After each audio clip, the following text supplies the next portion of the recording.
श्रीरामचंद्र स भगवान अद्वैत परमानंदात्मा यत्परब्रह्म भर्गुवस्वः तस्मै वै नमो नमः। ओम विश्वानि देव सवितर्दुरितानि परास्व यद्भद्रं तन्नयास्व। ओम नारायणं नमस्कृत्य नरं चैव नरोत्तमं देवीं सरस्वतीं व्यासं ततो जयमुदीरयेत्। ओम यस्मिन् सर्वं यतो सर्वं यः सर्वं सर्वतश्च यस्य सर्वमयो नित्यं तस्मै सर्वात्मने नमः। तस्मै सर्वात्मने नमः। ओम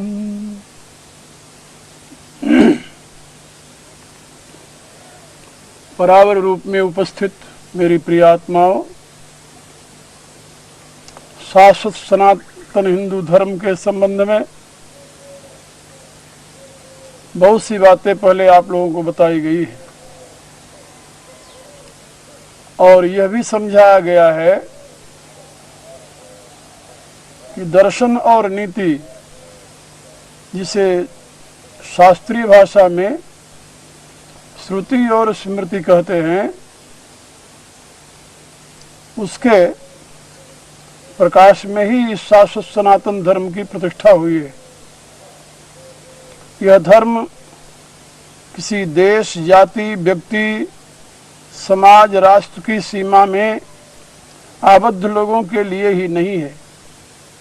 यह धर्म मानव मात्र के उत्थान की प्रक्रिया का अवबोधन कराता है। मानव से संबंधित धर्म है ये, क्योंकि मानवीय जीवन में जिन साधनों की उपलब्धि हुई है, उन संपूर्ण साधनों के प्रयोग की विधि इस धर्म में बताई गई है। आप अपने शरीर, इंद्रियां, मन, बुद्धि आदि का प्रयोग करते हुए ही अपने जीवन के लक्ष्य तक पहुंच सकते हैं। इनमें से किसी एक का भी त्याग करके आप अपने जीवन के यथार्थ लक्ष्य की ओर अग्रसर नहीं हो सकते। ये बात याद रखिए। हमारे यहाँ पूर्व के महर्षियों ने हमें उपदेश दिया है, शरीर माध्यम खलु धर्म साधनम। शरीर जो है यही धर्म का आदि साधन है। गोस्वामी तुलसीदास जी ने भी ये बात कही, तन बिनु भजन वेद नहीं वरना। बिना शरीर के किसी भी प्रकार की सेवा, साधना, उपासना नहीं हो सकती। गोस्वामी जी ने तो इसे साधन धाम मोक्ष कर द्वारा भी घोषित किया है। यह मानव शरीर साधन का ही धाम है और मोक्ष का दरवाजा है। उनकी ये घोषणा है कि पाए न जो परलोक समारा, इस मनुष्य शरीर को प्राप्त करके जो अपने भविष्य को उज्जवल नहीं बना सका, सो परत्र दुख पावे सिर धुन धुन पछताए, काल ही कर्म ही ईश्वर मिथ्या दोष लगाए। ऐसा व्यक्ति तो यहाँ और इसके पश्चात भी केवल पश्चाताप का ही भाजन बनता है। और ऐसी स्थिति में वह दोष किसके ऊपर लगाता है? काल के ऊपर, कर्म के ऊपर और ईश्वर के ऊपर। वो सोचता है कि हमारा समय ठीक नहीं था, इसलिए मैंने अपने साधनों का सदुपयोग नहीं किया। हमारे भाग्य में नहीं था, इसलिए हमने अपने साधनों का सदुपयोग नहीं किया। हमारे ऊपर ईश्वर की कृपा नहीं थी, इसलिए हमने अपने साधनों का सदुपयोग नहीं किया। और आप लोग जानते हैं कि ईश्वर की कृपा न होती तो ये मनुष्य शरीर उपलब्ध भी न होता, क्योंकि मनुष्य से इतर जितनी योनियां हैं, उनमें कोई भी ऐसी योनि नहीं है जिसमें ये जीव अपने संकल्पानुसार किसी शुभ कर्म का अनुष्ठान किया हो। अभिप्राय ये कि आपको जो मानव शरीर मिला ये आपके शुभ कर्मों का ही परिणाम है, ऐसा नहीं कहा जा सकता, क्योंकि मानव इतर योनियों में शुभ कर्म करने की व्यवस्था ही नहीं है। तो आप किस योनि में शुभ कर्म किए जिसके परिणाम में आपको मानव शरीर मिला? अभिप्राय ये कि ये मानव शरीर तो प्रभु की कृपा का ही प्रसाद है। कबहु करि करुणा नरदेही देत ईश बिनु हेतु स्नेही। वह अकारण करुणा वरुणालय भगवान स्वयं करुणा करके इस जीव को यह मनुष्य शरीर प्रदान किया है। यह उसके दिव्य विधान से प्राप्त हुआ है। यदि वैज्ञानिक दृष्टि से देखा जाए तब भी एक सेल के प्राणी अमीबा से विकसित होता हुआ यह मानव शरीर तक पहुंचा है। यह व्यवस्था किसकी दी हुई है? परमात्मा की, उस परमेश्वर की, उस सच्चिदानंद की। इसलिए इसमें इस जीव का कोई पुरुषार्थ नहीं रहा है। वह तो एक योनियों से दूसरी योनि में ही जाता रहा है और इसी क्रम से वह मानव शरीर तक पहुंचा है। तो यह मानव शरीर परमात्मा की कृपा का ही प्रसाद है। इसलिए मानव जीवन को प्राप्त करके फिर ये सोचना कि मेरे ऊपर ईश्वर की कृपा नहीं थी इसलिए मैं अपने जीवन लक्ष्य को नहीं प्राप्त कर सका, इसलिए मैं धर्म के प्रशस्त मार्ग पर नहीं चल सका, इसलिए मैं कल्याणकारी कर्मों में प्रवृत्त नहीं हो सका, इसलिए मैं लोक हितकारी कर्मों का अनुष्ठान नहीं कर सका, ये केवल एक भ्रांति मात्र है, अज्ञानता मात्र है, व्यामोह मात्र है। इसके पश्चात अब आई आपके कर्म की बात। कर्म जिसे आप भाग्य कहते हैं, किसी के भाग्य में जो कुछ भी लिखा हुआ होता है वह उसके कर्मों का ही परिणाम होता है।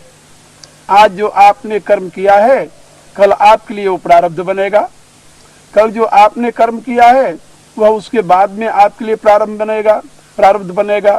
यानी कहने का अभिप्राय है कि वर्तमान का प्रारब्ध जो है वह आपके अतीत के कर्मों का ही परिणाम है।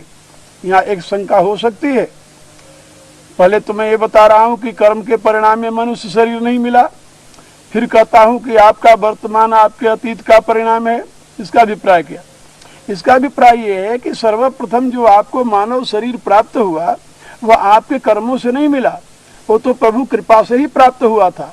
लेकिन मानव शरीर प्राप्त करने के पश्चात जब आप कर्म करने के संपूर्ण साधन प्राप्त कर लिए और उन साधनों का दुरुपयोग किया या उन साधनों का प्रयोग किया, भोग में किया, राग में किया, संसार में किया, अब उन कर्मों का परिणाम तो आपके सामने आएगा ही। क्योंकि हम भारतीय ये नहीं मानते कि ये हमारा पहला जन्म है और आखिरी जन्म है। आप जानते हैं हिंदू धर्म में, हिंदू फिलॉसफी में रीइंकार्नेशन ऑफ सोल जिसे कहते हैं पुनर्जन्म की प्रतिष्ठा, इसको हम स्वीकार करते हैं और इसके लिए हमारे पास ऐसे तर्क हैं जिसका उत्तर वे लोग नहीं दे सकते जो ऐसा मानते हैं कि यही मनुष्य का पहला जन्म है और आखिरी जन्म है। भला आप ये सोचिए कि जब कोई बच्चा पैदा होता है तो उसमें जन्मजात कुछ क्वालिटीज होती हैं कि नहीं होती हैं, कुछ गुण होते हैं कि नहीं होते हैं, कुछ संस्कार होते हैं कि नहीं होते हैं। वो संस्कार कहाँ से आए उसमें? यदि उससे पूर्व में उसका कोई जन्म ही नहीं हुआ था, उसने इस संसार में रहकर कोई जन्म किया ही यानी कर्म किया ही नहीं था, तो उसमें वो संस्कार कहाँ से आए? क्योंकि संस्कार तो कर्मों के ही परिणाम से बनते हैं, ये तो आप लोग भली बात जानते होंगे। तो जो संस्कार कर्मों के परिणाम से बनते हैं, यदि उन संस्कार जन्य गुणों को हम किसी नवजात शिशु में देखते हैं, पाते हैं, तो इसका अभिप्राय ये है कि उसका ये पहला जन्म नहीं है, इससे पहले भी वो अनेकों बार जन्म ले चुका है। और हम तो ये भी कहते हैं कि ये जीव केवल एक योनि में नहीं 84 लाख योनियों में भटकता हुआ फिर मनुष्य शरीर में आया है और मनुष्य शरीर में आकर के भी कई बार इस मनुष्य शरीर को पाया है और खोया है। इसलिए प्रारब्ध जो आपका है वह आपके कर्मों का ही परिणाम है, वह किसी परमात्मा का दिया हुआ, किसी अन्य का बनाया हुआ नहीं है। तो जब आपका कर्म ही ऐसा रहा है तो उस कर्म में आपको सत्पथ पर चलने की प्रेरणा कहाँ से प्राप्त होती? इसलिए ईश्वर को दोषी ठहराना, भाग्य को दोषी ठहराना, ये अबोधता है, अज्ञानता है। अब रही बात काल की, समय मेरा खराब था लोग कहते हैं। आप जानते हैं काल एक ऐसा तत्व है जो सुकृति पर आधारित है। काल का कोई स्वरूप नहीं है। काल आपके लिए अलग, हमारे लिए अलग, दूसरे के लिए अलग नहीं है। काल सबके लिए एक सा है। काल कहते हैं समय को, समय सबके लिए एक सा है। और सभी के पास जो समय है उस समय का सदुपयोग करना, दुरुपयोग करना, ये व्यक्ति के ऊपर निर्भर करता है, समय के ऊपर नहीं करता। महाभारत में एक संदेश दिया गया है, कालो वा कारणम राजा, राजा वा काल कारणम। प्रश्न हुआ है कि राजा काल का कारण है या काल राजा का कारण है, यानी समय व्यक्ति को राजा बनाता है या राजा समय का निर्माता है। तो वहां पर उत्तर दिया है पितामह ने, इतिते संशयम मा भूत राजा कालस्य कारण। का ऐसा तुम्हें संशय कभी नहीं होना चाहिए, राजा ही समय का निर्माता है। समय का सदुपयोग करना, समय का दुरुपयोग करना, ये व्यक्ति के हाथ में है, यह समय के हाथ में नहीं है। जैसे इस समय हम बैठे हुए आपके सामने वेद शास्त्र की चर्चा कर रहे हैं, आप सुन रहे हैं। इसी समय बैठ करके कोई व्यक्ति दूसरी प्लानिंग कर रहा होगा, कोई किसी के लूटने की व्यवस्था कर रहा होगा, कोई किसी को धोखा देने की व्यवस्था कर रहा होगा, कोई शराब के नशे में मस्त होगा, कोई अनेक प्रकार के अनाचार दुराचार में लगा होगा। हो सकता है कोई समय बैठ करके ऋषि ध्यान में लगा हो, परमात्मा के साथ अभिन्नता का अनुभव कर रहा हो।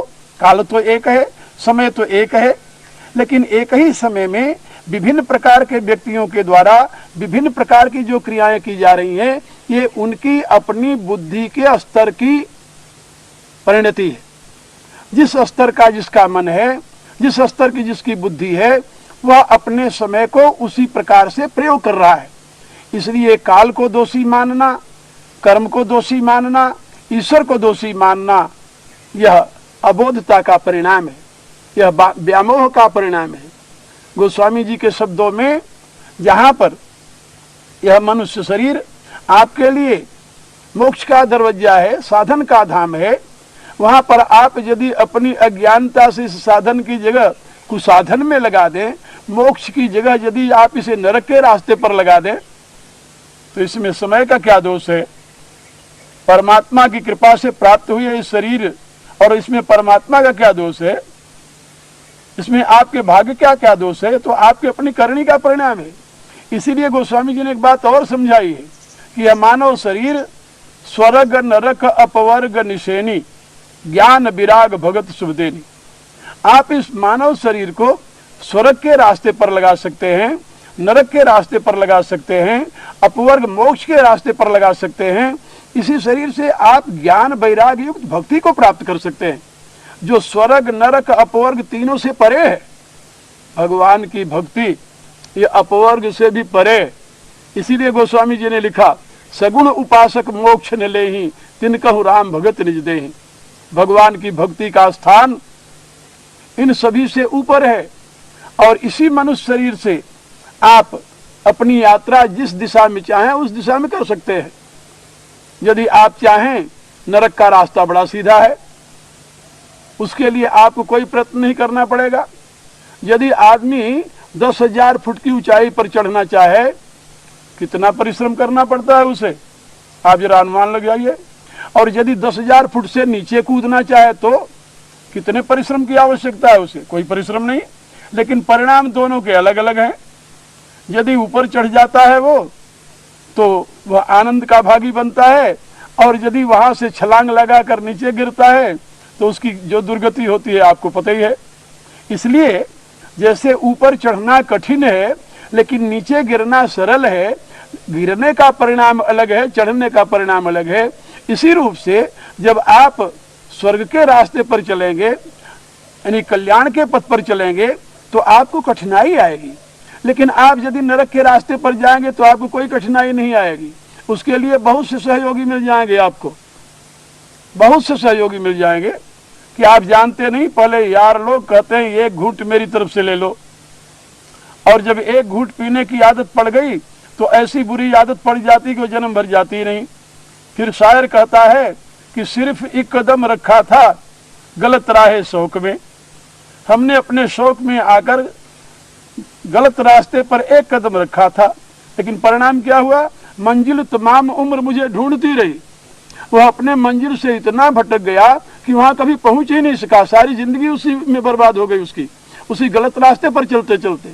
मेरे कहने का अभिप्राय कि दुनिया में पतन के रास्ते पर ले जाने वाले बहुत मिलेंगे आपको, लेकिन उत्थान की दिशा प्रदान करने वाले बहुत कम मिलेंगे, क्योंकि उत्थान की दिशा कठिन है। इंद्रियों का संयम करना तो कठिन है, लेकिन इंद्रियों को उन्मुक्त छोड़ देना और विषयों में विचरण करने की इजाजत दे देना है तो सरल है। तो पशु पक्षी भी करते हैं। मनुष्यता में और पशुता में अंतर क्या है कि मनुष्य ये जानता है कि इंद्रियों का प्रयोग कहाँ करना चाहिए, कब करना चाहिए, कैसे करना चाहिए और किस उद्देश्य से करना चाहिए, लेकिन पशु ये नहीं जानता। पशु में ये बोध नहीं है। इंद्रियों का प्रयोग कहाँ करना चाहिए उसको इसका बोध नहीं है, कब करना चाहिए इसका बोध नहीं है, कैसे करना चाहिए, किस स्थिति में करना चाहिए भी उसको पता नहीं है। यही तो मनुष्य और पशु में अंतर है। पशु जो कुछ देखता है उसे पाने के लिए लालायित हो जाता है। यास्काचार्य ने पशु की व्याख्या की, पश्यति पशु, कहा जो देख करके उसे पाने के लिए तत्पर हो जाए बिना सोचे समझे कि वो पदार्थ उसके लिए उपयोगी है कि नहीं है, उसके लिए हितकर है कि नहीं है, उसके लिए ग्राह्य है कि नहीं है, केवल देखा उसके चकाचौंध में आकर उसे पाने के लिए दौड़ पड़ा। कहा वो मनुष्य नहीं है, पशु है। पश्यति पशु, देख करके दौड़ पड़ा पाने के लिए। कहा मनुष्य किसे कहते हैं? कहा मननात् मनुष्य, जो किसी तत्व को देखता है, पदार्थ को देखता है, फिर सोचता है कि ये पदार्थ मेरे लिए ग्रहणीय है या नहीं है, ये हमें ग्रहण करना चाहिए या नहीं करना चाहिए, और ये निश्चय करके कि यदि वो ग्रहणीय है, उपयोगी है, हमारे जीवन विकास में सहयोगी है, फिर तो उसको ग्रहण करता है, और यदि वो अनुपयोगी है तो उसका त्याग कर देता है। तो जो व्यक्ति ग्रहण और त्याग की क्षमता रखता है मनन शक्ति द्वारा, वह मनुष्य है। किंतु जो देख करके उसके पीछे दौड़ पड़ता है वो पशु है। वर्तमान की जिंदगी को जरा आप देखिए, मानव समाज को देखिए। मैं तो केवल भारतीय मानव समाज को नहीं, दुनिया के मानव समाज को देख रहा हूं। हर एक व्यक्ति केवल किसी पदार्थ को देखकर उसे पाने के लिए दौड़ पड़ता है। वो ये नहीं विचार करता कि इस पदार्थ को प्राप्त करके हमें क्या मिलेगा, इसका परिणाम क्या होगा, इससे हमें कौन से हित की प्राप्ति होगी, इससे हमारे आत्मा का कितना उत्थान होगा, इससे हमारे जीवन में कितना विकास होगा। वो ये नहीं समझता। जैसे धन संग्रह की प्रवृत्ति आजकल चल रही है, हर एक व्यक्ति धन संग्रही बनना चाहता है, मिलियनर बनना चाहता है, बिलियनर बनना चाहता है, करोड़पति, रखपति। अब तो लखपति की बातें खत्म हो गई जी। अब तो करोड़पति, अरबपति, खरबपति लोग बनने की चाह देख रहे हैं। ये तो आप देख रहे हो ना। और उसका परिणाम क्या हो रहा है कि अंधाधुंध उस दिशा में प्रयत्नशील हैं, उसके लिए न करने योग्य कर्मों को करते हैं। उन कर्मों के करने के पश्चात जो उनको मिलता है उसको पाकर दुखी होते हैं। ये नहीं कि उसको पाकर सुखी हो गए हो, ऐसी बात नहीं। उसको पाकर दुखी होते हैं, लेकिन दुखी होते हुए भी उन पदार्थों के त्याग में उनकी रुचि नहीं होती। ये है मनुष्य के पतन का रास्ता, जो बिना विचारे किसी पदार्थ को प्राप्त करने के लिए लालायित हो जाता है। यही पशुता है। तो मैं आप लोगों को केवल ये बता रहा था कि ये मानव शरीर चाहे आप नरक के रास्ते पर लगा दें, ये आपको नरक की दिशा प्रदान करेगी, इसमें कोई संदेह नहीं। तुलसीदास जी के वचनों में ये स्वर्ग, नरक, अपवर्ग, निशेनी, ये निशेनी है। निशेनी माने सीढ़ी है। ये जैसे सीढ़ी को उठाकर आप किसी भी जगह लगा दें, वहीं आप चढ़ जाएंगे। वो कहते हैं कि अपने शरीर रूपी सीढ़ी को तुम नरक के रास्ते पर लगा दो, वहां पहुंच जाओगे आराम से। तो स्वर्ग के रास्ते पर चाहो लगाना, वहां पहुंच जाओगे। स्वर्ग का रास्ता भी बहुत सुंदर है कठिन थोड़ा, त्याग का रास्ता है, तप का रास्ता है, संयम का रास्ता है। स्वर्ग का रास्ता उतना सरल नहीं जितना नरक का रास्ता सरल है। संसार के पदार्थों में जितने आप निरत रहते हैं, आसक्त रहते हैं, आबद्ध रहते हैं, इतनी सुविधा से आप परमार्थ के पदार्थों में अनुरक्त नहीं हो सकते। स्वर्ग की प्राप्ति के लिए भी आपको त्याग करना पड़ता है। स्वर्ग की प्राप्ति का साधन बताते हुए गीता के 9वें अध्याय में भगवान ने कहा है, त्रैविद्या सोमपाह पूत पापाह यज्ञैः हिष्ट्वा स्वर्गतिम प्रार्थयन्ते ते पूर्णिमासाद्य सुरेंद्र लोक मसनंत दिव्यान दिव्यदेव भोगान। अभिप्राय ये कि जो त्रय विद्या के प्रकाश में, वेदत्रयी के प्रकाश में यज्ञानुष्ठान करते हुए सोमपान करते हैं, जो अपने आप को यज्ञानुष्ठान द्वारा पवित्र बना लेते हैं, ऐसे पुण्य आत्मा स्वर्ग के सुख को प्राप्त करते हैं। स्वर्ग का सुख इतना सरल नहीं है जैसे कि आप लोग समझते हैं। चोरी करे निहाय की, दे सुई को दान, ऊंचे चढ़ को देखता केतिक दूर विमान। कहा दान देने से स्वर्ग मिलता है। कहा निहाय कहते हैं आयरन को, जो लोहार का वो बड़ा सा लोहे का आधार होता है जिस पर वो सारे अपने यंत्रों को बनाता है। कहा उसकी तो चोरी की, कबीर कहते हैं। और दान दिया सुई का, और फिर ऊंचे चढ़कर देख रहा है कि अभी स्वर्ग से तो विमान आया ही नहीं मेरे को लेने के लिए, क्योंकि शास्त्रकारों ने लिखा है कि दान दोगे तो विमान आएगा, स्वर्ग में ले जाएगा। यानी मेरे कहने के प्राय कि अपने दैनिक कर्मों को देखिए कि उन दैनिक कर्मों में कितने कर्म आपके अज्ञात्मक हो रहे हैं, कितने कर्म आपके भोगात्मक हो रहे हैं, और कितने कर्म आपके अज्ञानात्मक हो रहे हैं। क्योंकि अज्ञान के द्वारा किया हुआ कर्म भोग भी नहीं देता, वो तो परिणाम में दुख ही देता है। यदि आप यज्ञात्मक कर्म करते हैं तो आपको स्वर्ग मिलेगा, इसमें कोई संदेह नहीं है। यदि आप भोगात्मक कर्म करते हैं तो उसमें भी संदेह है कि भोग आपको प्राप्त होगा कि नहीं होगा। अब इसका निर्णय आप स्वयं कर सकते हैं और अपनी तरफ देखिए। मेरे कहने का प्राय कि स्वर्ग का रास्ता इतना सरल नहीं है, लेकिन आप मनुष्य हैं और आप कठिन रास्ते के ही अभ्यस्त हैं। आप जानते हैं ना, पशु का बच्चा जन्मते ही थोड़े देर पश्चात अपने आप उठने लगता है, लेकिन आप जन्मते तो नहीं उठे। आपको उठकर बैठने में कितने महीने लगे थे, कल्पना कीजिए। और बैठकर चलने में कितने महीने लगे थे, खड़े होने में कितने महीने लगे थे, फिर कितने वर्ष बाद आप दौड़ने लगे थे, ये तो आप स्वयं जान सकते हैं। तो जैसे मनुष्य हर एक कठिन काम को करता है और उसके लिए हर एक मार्ग कठिन है, लेकिन वो अपने साधनों से उसे सरल बना लेता है, समाज के सहयोग से उसे सरल बना लेता है। समाज के साथ उसका इतना घनिष्ठ संबंध है, समाज के ऊपर उसका इतना जीवन आधारित है कि समाज के सहयोग के बिना वो खड़ा ही नहीं हो सकता। इसलिए मैं आप लोगों को बता रहा था कि मनुष्य शरीर कठिन से कठिन कार्य करने के लिए प्राप्त हुआ है। संयम आप मनुष्य शरीर में कर सकते हैं, अन्यथा नहीं कर सकते। मनोनिग्रह मनुष्य शरीर में कर सकते हैं, हत्या नहीं कर सकते। इसलिए यह मनुष्य शरीर यदि आप नरक के रास्ते पर लगा दें तो उधर चला जाएगा, स्वर्ग के रास्ते पर लगाएं तो उधर चला जाएगा। और यदि आप इससे परे अपवर्ग के रास्ते पर, मोक्ष के रास्ते पर लगाना चाहते हैं तो आपका मनुष्य शरीर उस दिशा में भी आपको ले जा सकता है। आप सक्षम है। ये नहीं किस जन्म में आपको मोक्ष मिलेगा, अभी इसी जन्म में भी आप मोक्ष के अधिकारी बन सकते हैं यदि आप अपने जीवन का सदुपयोग करें तो मेरे कहने का अभिप्राय कि ये मनुष्य शरीर साधन का धाम है, मोक्ष का दरवाजा है। इससे आप स्वर्ग, नरक और अपवर्ग इन तीनों में किसी को वर्ण करके प्राप्त कर सकते हैं, और इसके साथ आपको ज्ञान, विरागी, भक्ति भी प्राप्त हो सकती है। लेकिन ये सब निर्भर करता है आपके प्रबल इच्छा पर। आप क्या पाना चाहते हैं इसका निर्णय आप स्वयं करें। इससे आगे की बात मैं आपको पुनः बताऊंगा।